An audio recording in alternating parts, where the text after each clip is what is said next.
Hello, in this video I'm going to show you how to increase and decrease icon size on any Samsung phone. Long press on home screen, go in settings. Here you get home screen grid, it means home screen icon, and here you get app screen grid, it means app screen icon. So I am selecting home screen grid.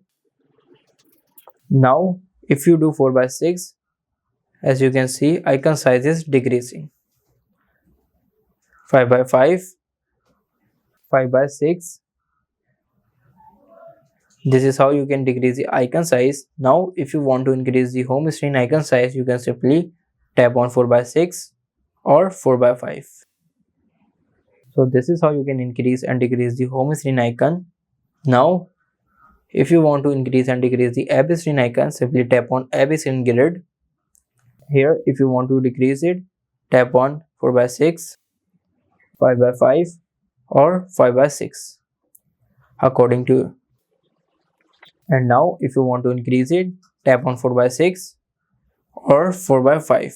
So this is how you can increase and decrease the icon size on any Samsung phone. If this video helps you, like this video and subscribe the channel